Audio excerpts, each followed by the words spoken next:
Good afternoon, good morning, good evening, wherever you are in the world. I welcome you to our second webinar today on the same topic. And if we have the same topic, it's mostly something very important where we would like to give everybody the possibility to join at a good time for everybody.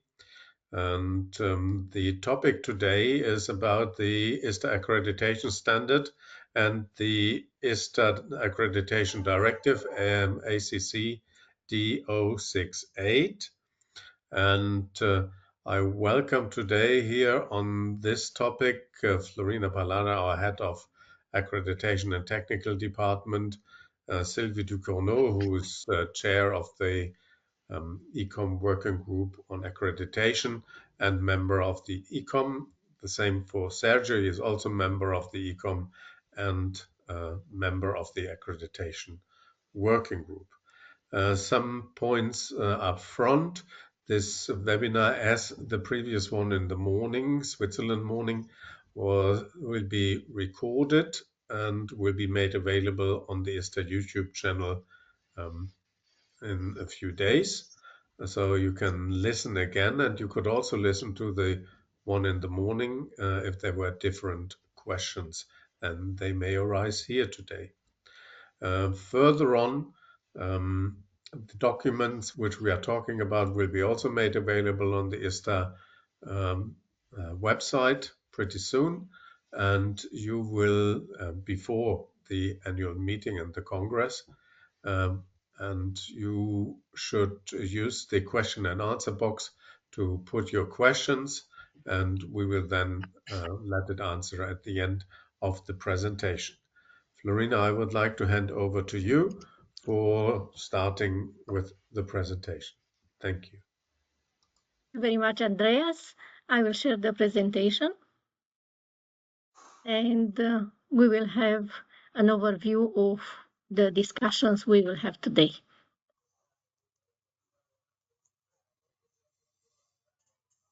I hope you see my screen now.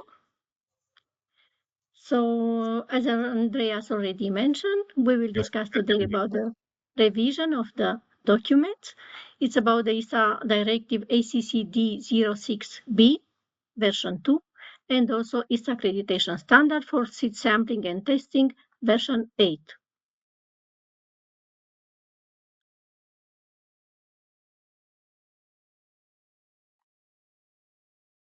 As an overview, we will see today why the revision was necessary. We will see the changes in the ISTA Directive ACCD 06B, accreditation of laboratories and sampling entities with sampling units at multiple sites, the revision of ISTA Accreditation Standard, version 8, and will be a session of questions and answers. And I would like now to invite Sergio to tell us about the background of the document's revision. Thank you, Florina, for giving me the floor. Hello, everyone. I'm part of the accreditation working group, and I want to show you the background that brought us to the decision of updating the documents you will see today. During an audit in November 2023, a possible non-conformity was identified. Samplers approved by an ISTA laboratory in one country were not employed by that ISTA laboratory and were living and working in a different country on a different continent to the authorizing laboratory. At that point, the ICOM felt that continuing to allow this practice could compromise the traceability and trustability of test results reported on an Orange ISTA certificate. Furthermore, if there were problems with the sampling and testing, who is legally responsible for any claims? From the end users and under which country's legal system? The ICOM also considered that this was not in the spirit of the removal in 2007 of the ISTA Green certificate. The removal was to simplify reporting and to promote the use of the Orange certificate. That change was not intended to provide a mechanism to authorize samplers living and working in a different country to the authorizing laboratory.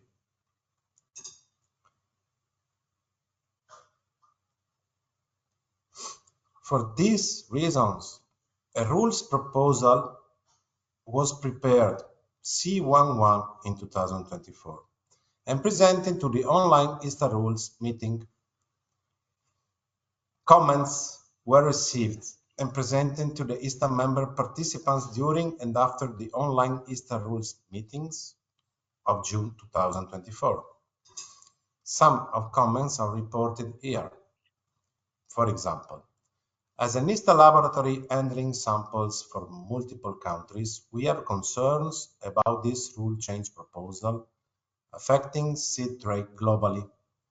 Currently, ISTA accredited samplers in some regions do not have the ability to train samplers or have an ISTA laboratory to utilize within their region. The current ISTA samplers will be the individuals most affected by this rule change. The samplers have become trained as ISTA samplers to utilize ISTA methods and obtain ISTA Orange certificates to support their company business and move seed internationally. Another comment was some companies with ISTA samplers working in different countries suggested to withdraw this proposal, as their current business model for sampling would not longer be possible from 1st January 2025 when the rules change is implemented.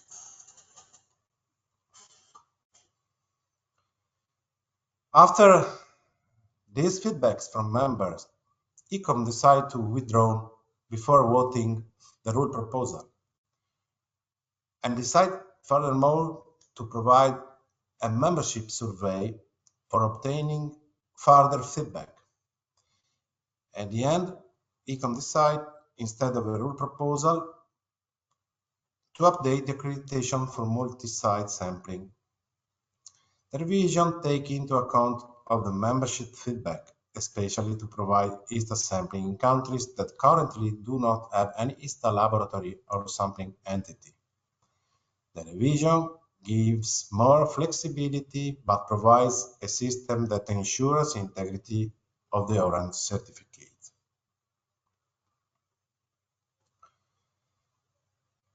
So was updated the ISTA Directive ACCD 06B that Sylvie in a few minutes will explain in detail.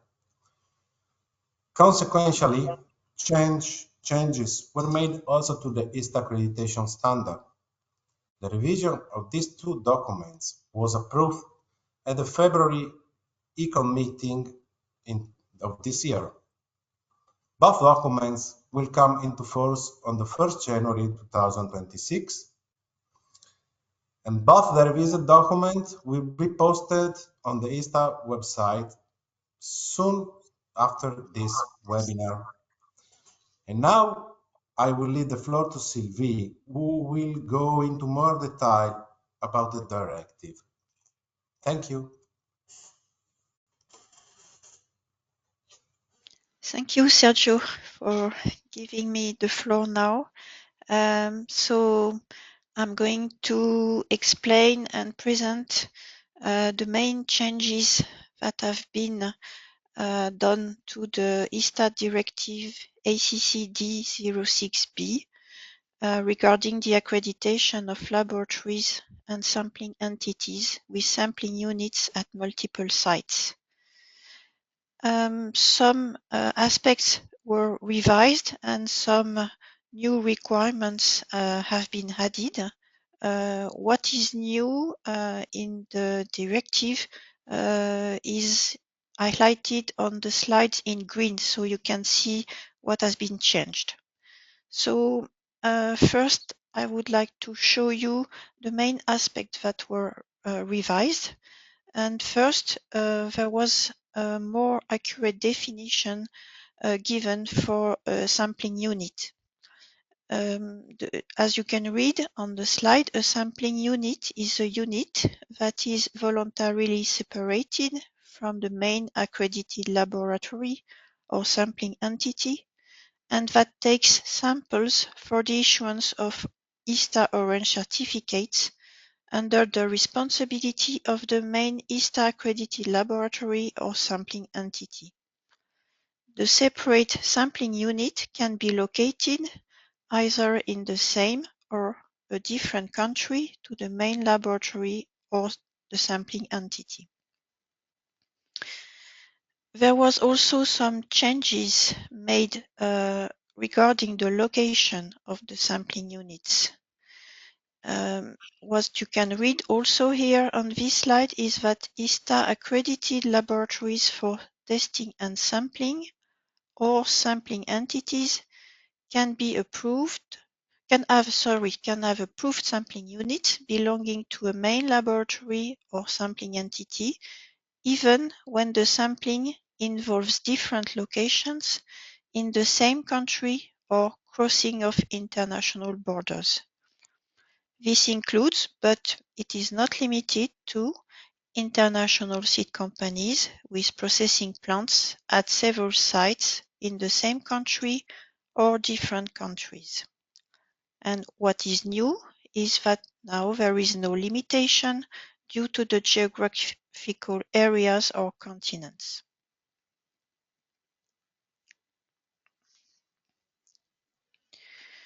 There are some changes made regarding the accreditation process, and especially about the auditing part. The requirements that are now included in the directive are that a minimum of 1/3 of the sampling units of a laboratory or sampling entity will be evaluated at each ISTA audit, and at least one sampling unit will be evaluated with an on-site assessment. Of course, it can happen that some remote audits are performed, partially remote audit or completely remote audit, but these remote audits can only be performed upon request of the head of the accreditation and technical department with the consultation of the Secretary General, and it must be approved by the accreditation working group of the Executive Committee. The main results for approving a remote audit are listed here. The first one is when ISTA auditors are not allowed to travel in a country or a distinct economy where there is an official advice against travel by the official website of the Swiss Federal Department of Foreign Affairs, or when the country which the ISTA auditors belong to, due to an unpredictable security situation, such as travel warning. And the second condition for having a remote audit is that when the evaluation of the main location and the sampling units will take longer than 1 working week, meaning 5 days. Another requirement is that a representative of the main laboratory or sampling entity should be available to participate in the evaluation of the sampling units.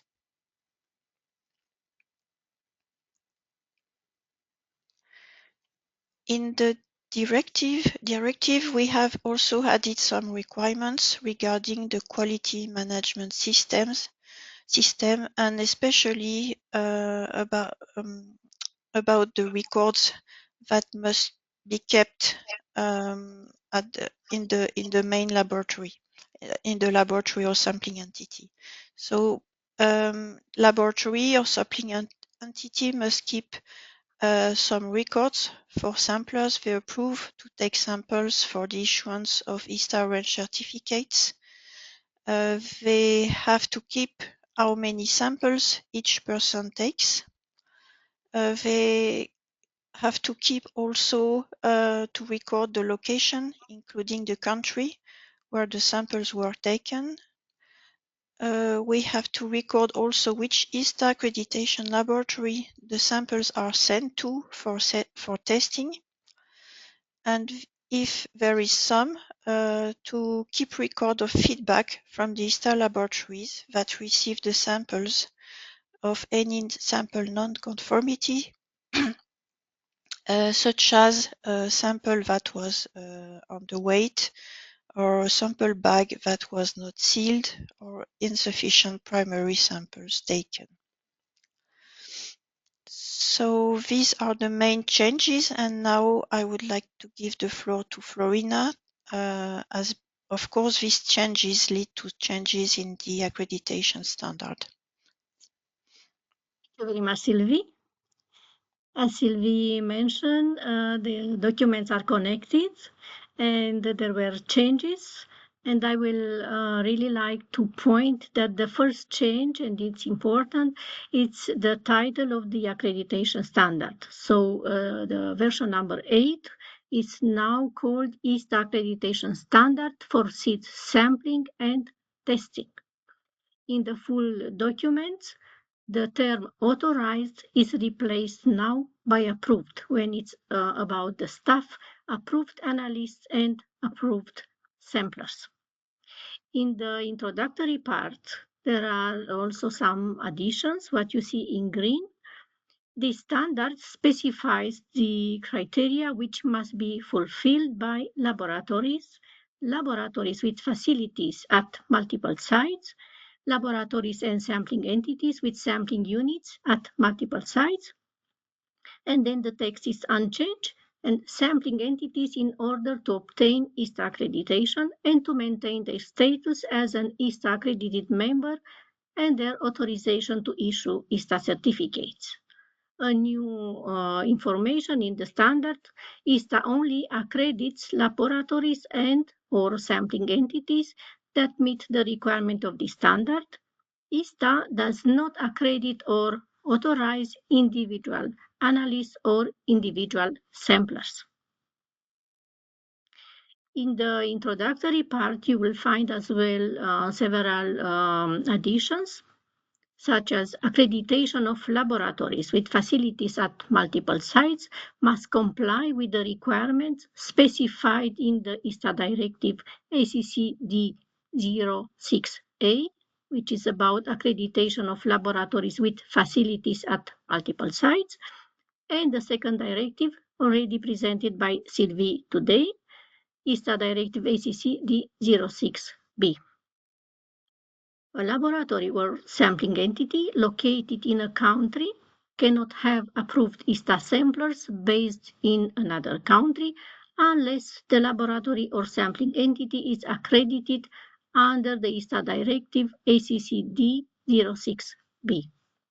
And to give more clarity of this last sentence, we have as well for you prepared additional information and examples. ISTA approved samplers of an ISTA accredited laboratory or sampling entity located in country A are allowed to sample in country A. ISTA approved samplers of an ISTA accredited laboratory or sampling entity located in country A can be sent to take samples in country B.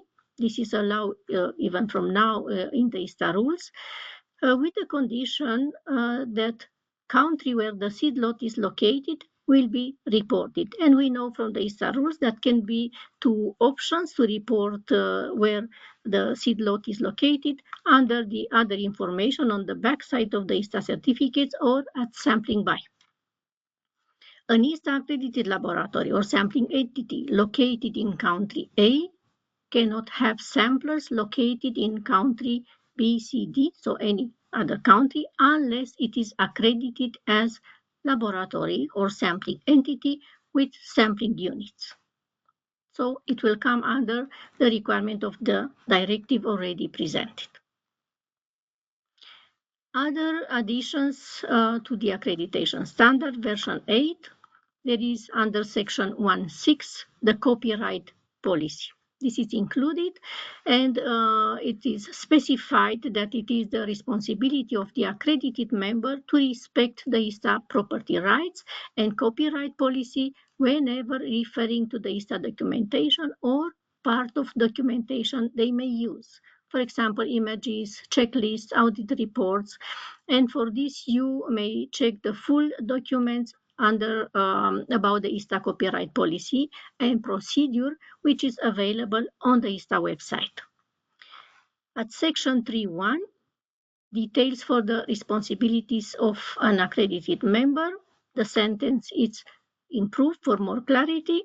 An accredited ISTA member must be an entity that can be held legally responsible for all accredited activities as listed in their scope, including that of their sampling unit and/or laboratories at multiple sites. Section 535, the accredited member must examine the effect of defective equipment and any non-compliant material used for testing. This is done in the laboratories, for example, the substrates, but it was not clearly listed in the standard. So any non-compliant material used for testing is new, for example, the substrate on any previous test, and withdraw and reissue certificates where faulty results are suspected. Section C1617. For the accreditation with automatic sampling, it is already mentioned that the current protocol for the approval of the automatic seed samplers is applied. Under Under section 623, J and L, information to be provided by the ISTA sampler. The information about the sealing of the lot, we know that is very important, and it must be reported on the ISTA certificates, but this information was overlooked and not mentioned till now in the standard. And another addition is for any other information relevant for the testing laboratories, for example, number of duplicates, certificates to issue, and duration of waterproofness of moisture samples containers. This information is really important mainly for the sampling entities, and it's important as well for the laboratories testing samples sent by sampling entities or sampling units. Under section 8.3, ISTA certificates. ISTA certificates must only be issued on species which are listed in the ISTA rules and for which the member has been accredited. This information is not new, but it's just to reinforce when an ISTA orange certificate is issued. It's an ISTA orange certificate reflects the quality of the lot at the time of sampling. We have now in the ISTA Accreditation Standard version 7, section 9.2. It's the largest section in the standard with a lot of information. For an easier follow-up, we split the section into 9.2 and 9.3, but nothing is changed in the content. Under section 10.2, document control, we added also that all document issued to the staff of the accredited member must be created. So creation was missing, but review and approved staff prior to use, it's there.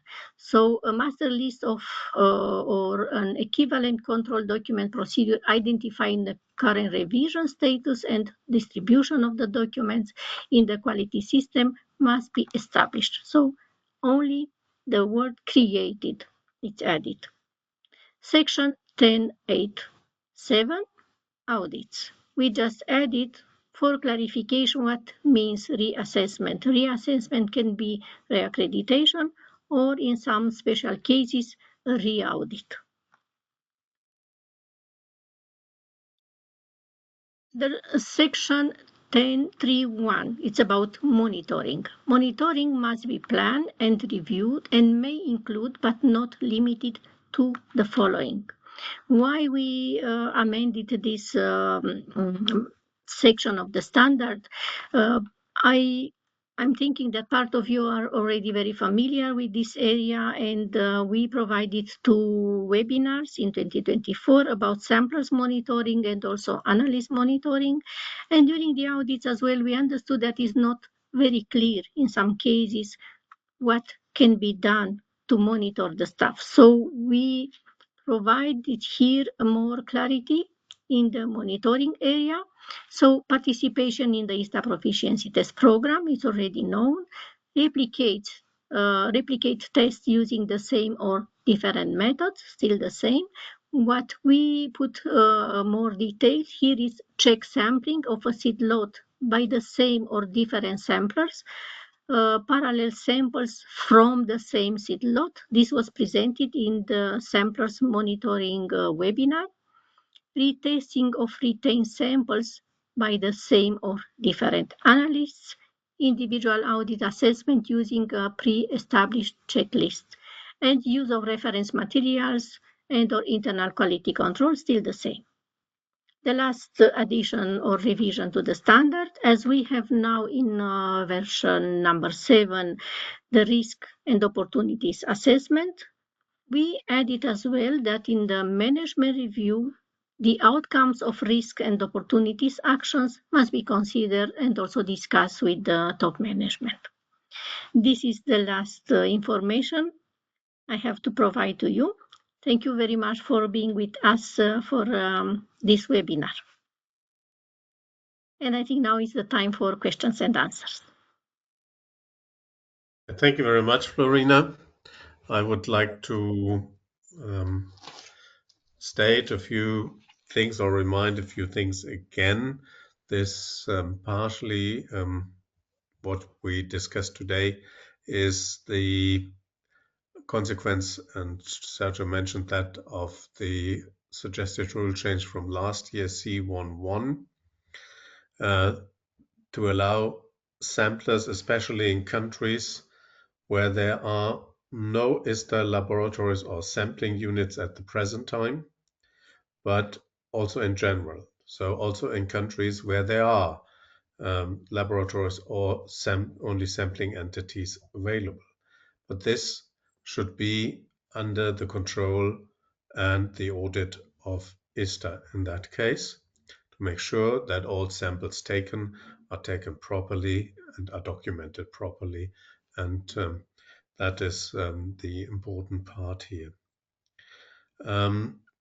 Before we go into the questions, I would like to remind you to use the Q&A box and put your questions there. A few I saw, but if you have more, please go ahead. And some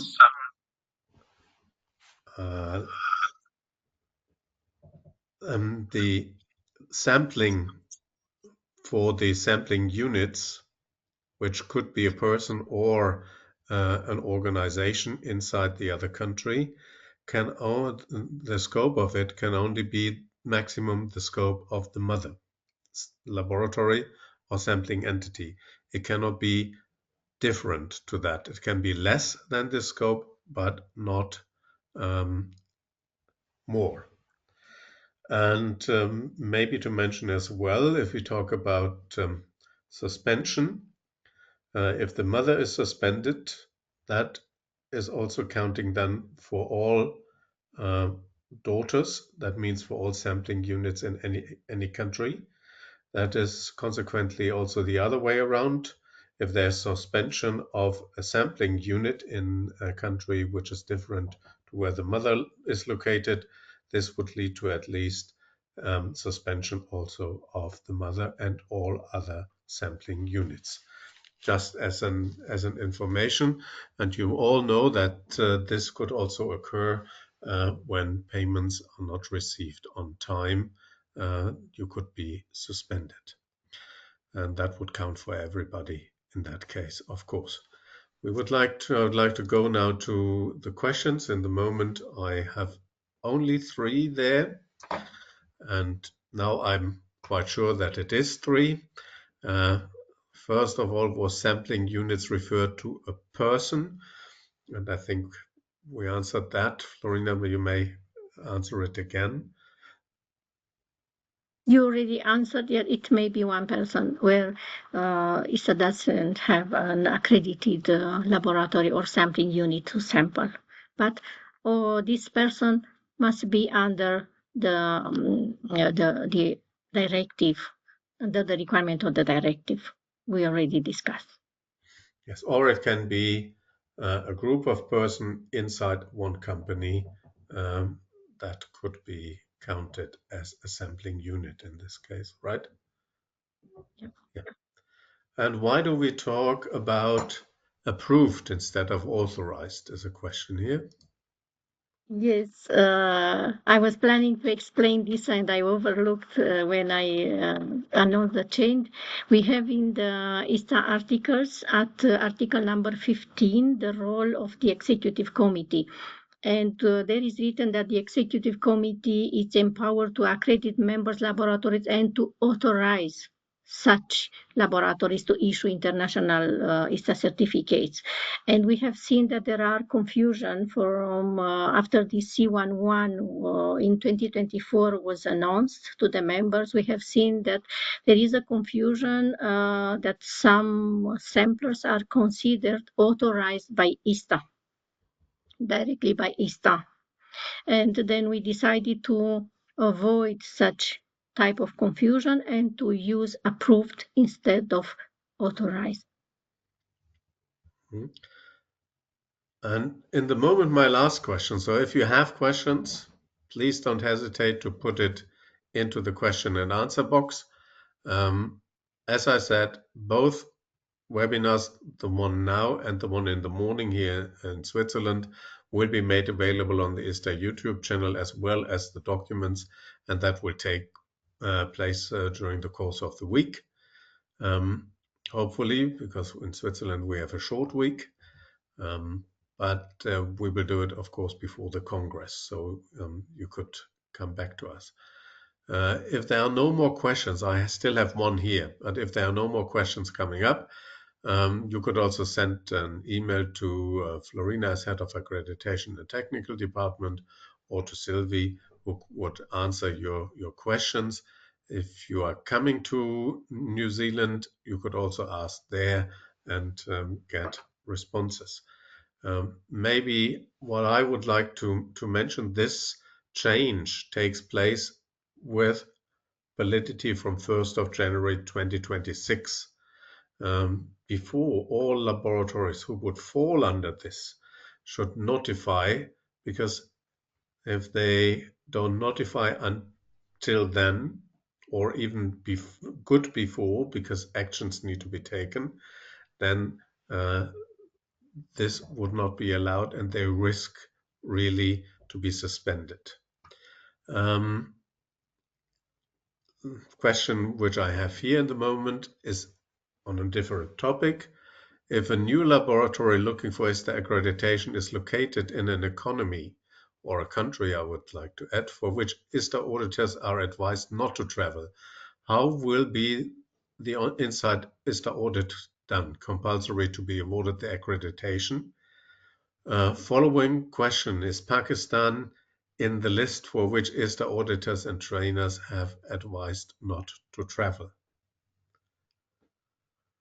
Maybe we can say that in that case, probably there would be a remote audit, and we have to be a little bit more careful. I think the last audit was in person in Pakistan, but we might have problems to due to security reasons, to have something like a workshop or whatever, which is published and made open to the public, the information, and if there are security issues then coming up, this would be the responsibility of ISTA, and we would probably try to avoid situations where people know that at a certain locations maybe a group of 20 or 30 people, including foreigners. So that is probably a different thing. Florina, you want to add something to that? Same idea. There are two separate things. One is about an audit, when the audit is confidential and we don't share where we travel, where we go, who is going, and a workshop which is announced, published, and there could be a risk. So there are two different situations, and I have to say that the last one, because it was this example of Pakistan, it was done with on-site assessment. Mm-hmm. I may add as well, Andreas, that we already are prepared to post on the ISTA website even from tomorrow. Tomorrow or the day after tomorrow, the documents already discussed will be posted under the ISTA website, the accreditation area, and clearly marked that are for your information and are not valid. Don't start to change the documentation and to have it already running in the lab according to the changes, because the validity, as it was several times mentioned, will be at the beginning of the year 2026. There are questions which they explain more on who approves samplers or analysts. The approval is the responsibility of the laboratories or sampling entity. And ISTA's role is to evaluate. Do you remember any questions from the morning to be shared here as well? Important ones. The one in the morning, it was when will be the documents available. This is already shared. I think that is more or less. Yes, and another question was just to explain the last information regarding the management review, to explain, but this was, I think now I explained it a little bit more when I presented, to include in the management review the risks and opportunities assessment, the outcomes. And when can labs sampling entities apply to be accredited under the system? Maybe that means having sampling units outside the country. When should they apply? Anytime when they are ready to apply. But it's good to have some exchanges at the starting of the process. And I'm also, as the head of the accreditation department, I have to inform the executive committee accreditation working group about the situation.